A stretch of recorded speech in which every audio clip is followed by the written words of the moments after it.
बहुत समय पहले की बात है। भीमा नाम का आदमी तबला बजाने में बहुत ही मशहूर था। उसकी तबला बजाने की प्रशंसा दूर दूर तक फैली हुई थी। गांव में जब किसी के घर कोई भी खुशी का कार्यक्रम होता तो सब भीमा को ही तबला बजाने के लिए बुलाते थे। एक दिन की बात है, भीमा जामपुर के गांव में तबला बजाने के लिए गया। वहां के लोगों को उसका तबला बजाना बहुत पसंद आया। अरे भीमा, तुम तो बहुत अच्छा तबला बजाते हो, मन खुश कर दिया। थोड़ा और बजाओ। जी शुक्रिया, अभी बजाता हूँ। वाह भीमा, वाह भाई वाह।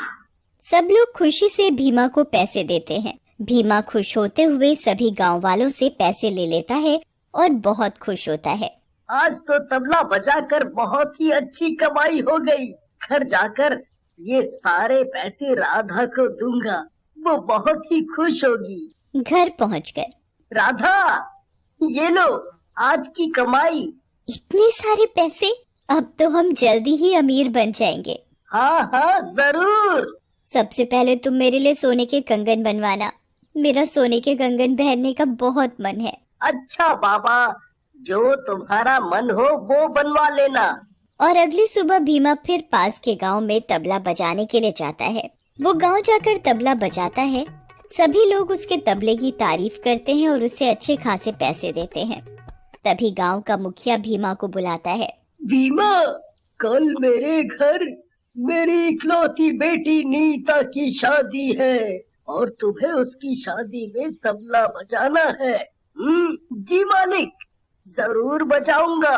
देखो भीमा, कल मेरी बेटी नीता की शादी है और तबला बजाने में कोई भी गलती नहीं होनी चाहिए। मेरी बेटी की शादी में दूर दूर से सभी रिश्तेदार आएंगे, समझे? मालिक, कोई भी गलती नहीं होगी। और भीमा अपने घर की ओर चल पड़ता है। रास्ते में उसे पेशाब लगता है तो वो एक पेड़ के नीचे खड़े होकर पेशाब करने लगता है। जिस पेड़ के नीचे भीमा पेशाब कर रहा होता है, उस पेड़ पर एक चुड़ैल बैठी थी। तभी भीमा को कुछ आवाज सी आती है। कौन है? कौन है? भीमा डर जाता है और मन ही मन कहता है, अरे राम, ये किसकी आवाज है? और वो जल्दी जल्दी अपना तबला उठाने लगता है।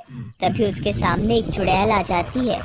भीमा बहुत बुरी तरह डर जाता है और वो अपना तबला उठाकर बहुत तेज भागता है। चुड़ैल भी भीमा के तबले में समा जाती है और भीमा को पता ही नहीं चलता। वो जल्दी जल्दी घर आ जाता है। राधा, कहाँ हो तुम? अरे क्या हुआ? तुम इतने घबराए हुए क्यों हो? क्या हुआ? भीमा राधा को सारी बात बताता है। अब क्या होगा रे? चुड़ैल अगर हमारे घर तक आ गई तो?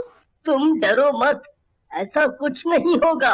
और अगले दिन, राधा, जल्दी खाना दो, मुझे मुखिया की बेटी की शादी में जाना है, कहीं देर ना हो जाए। मुखिया को नाराज करना ठीक नहीं होगा। मुखिया अपनी बेटी की शादी में ढेर सारा इनाम भी देंगे ना? हाँ, देंगे। ये कहकर भीमा मुखिया के घर पहुंच जाता है।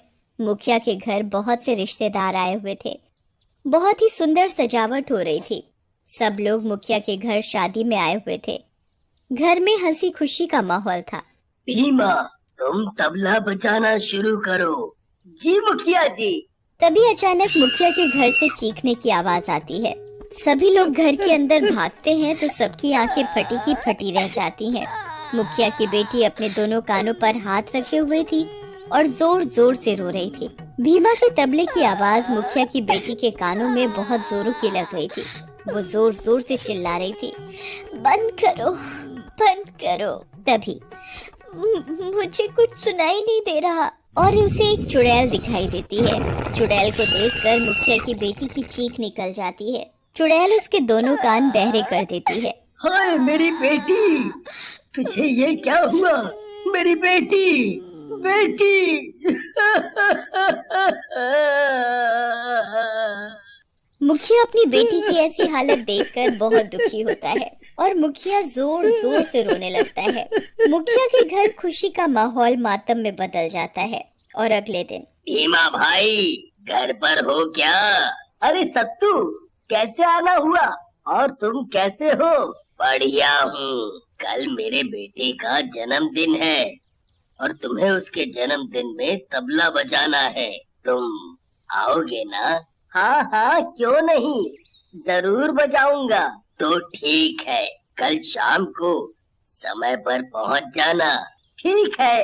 अगली शाम भीमा तैयार होकर सत्तू के घर जाने की तैयारी करता है और वो अपना तबला उठाने लगता है। उसे तबले में से कुछ डरावनी आवाजें आने लगती हैं। भीमा आवाज सुनकर डर जाता है। तभी तबले में से चुड़ैल निकलती है और तबला अपने आप बजने लगता है। भीमा बहुत बुरी तरह डर जाता है। तभी चुड़ैल गायब हो जाती है। भीमा की समझ में कुछ नहीं आ रहा था कि ये उसके साथ क्या हो रहा है और वो सत्तू के घर तबला बजाने जाता है। भीमा, तुम आ गए। सत्तू के घर बहुत ही खुशी का माहौल था। आज उसके बेटे बिट्टू का जन्मदिन है। घर में सभी लोग बहुत खुश हैं। भीमा, तुम तबला बजाना शुरू करो। जैसे ही भीमा तबला बजाना शुरू करता है, चुड़ैल, चुड़ैल, चुड़ैल। बिट्टू जोर जोर से चिल्लाने लगता है। चुड़ैल बिट्टू के दोनों कानों में जोर जोर से तबले की आवाज तेज कर देती है कि उसके दोनों कानों से सुनाई देना बंद हो जाता है। बिट्टू बहरा हो जाता है। भीमा के तबले में चुड़ैल बैठी थी जो सिर्फ बिट्टू को ही दिख रही थी। कहाँ है चुड़ैल? बिट्टू बेटा, बिट्टू बेटा, कोई चुड़ैल नहीं है, कोई चुड़ैल नहीं है बेटा। पिताजी, मुझे कुछ सुनाई नहीं दे रहा, मैं बहरा हो गया।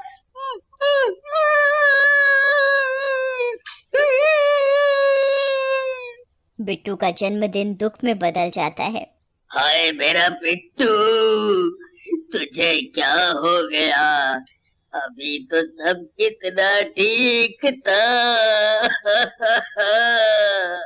बेचारे बिट्टू के साथ बहुत बुरा हुआ। पहले मुखिया की बेटी के साथ ये सब हुआ, अब बिट्टू के साथ ठीक नहीं है। अब बिट्टू के साथ सभी लोग अपने अपने घर चले जाते हैं। कुछ दिनों के बाद गांव में एक प्रतियोगिता का आयोजन था। सभी लोग अपना हुनर दिखाने के लिए उसमें भाग ले रहे थे। क्यों ना मैं भी इस प्रतियोगिता में भाग लूं? जो जीतेगा उसे अच्छा खासा इनाम मिलेगा। भीमा जैसे ही तबला बजाने लगता है, मंच पर बैठे सरपंच के कानों में भीमा के तबले की आवाज जोर जोर से लगने लगती है। भीमा के तबले में बैठी चुड़ैल तबले की आवाज बहुत तेज कर देती है, जिससे सरपंच के दोनों कानों से सुनाई देना बंद हो जाता है। हाय, मर गया रे मेरे कान। अरे कोई सुनो रे, मेरे कानों को क्या हो गया? कोई बचाओ रे, मुझे कुछ सुनाई नहीं दे रहा। सरपंच जी, आप ठीक तो है ना? अरे समझ में नहीं आ रहा, आखिर इस गांव में हो क्या रहा है? जब किसी के यहाँ कोई भी उत्सव होता है तो उसके घर कोई ना कोई बहरा हो जाता है। पहले मुखिया जी की बेटी के साथ ऐसा हुआ, फिर बिट्टू, अब सरपंच जी। मुझे तो लगता है इस गांव पर बहुत बड़ी मुश्किल आने वाली है। तभी गांव का एक आदमी कहता है, मुझे तो ये सब भीमा का करा धरा लगता है। जब भीमा किसी के आयोजन में तबला बजाने जाता है तब कोई ना कोई बहरा हो जाता है। हाँ। हो, तुम सही बोल रहे हो। हो, अरे भाई, मैंने कुछ नहीं किया, मुझे मत मारो। मैंने कुछ नहीं किया, मुझे कुछ नहीं पता कि ये सब कैसे हो रहा है। मैं तो सिर्फ तबला बजाता हूँ, मेरा इसमें कोई हाथ नहीं है। मुझे जाने दो, मुझे जाने दो,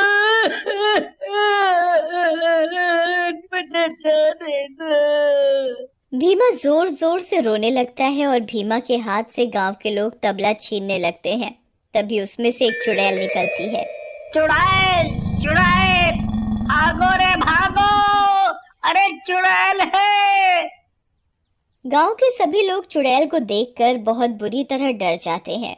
चुड़ैल भीमा का तबला बड़ी जोर जोर से बजाने लगती है।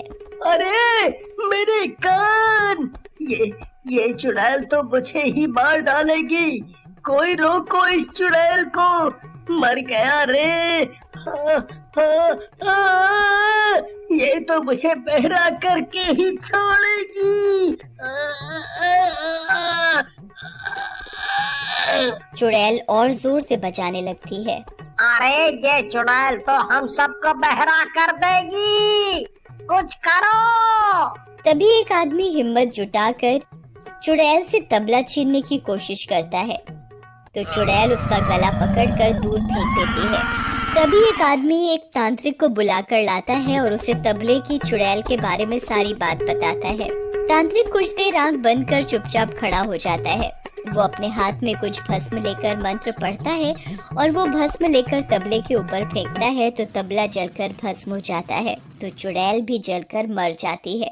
चुड़ैल के मरते ही वो सभी लोग ठीक हो गए जिनको सुनाई देना बंद हो गया था। उन्हें पहले की तरह ही सुनाई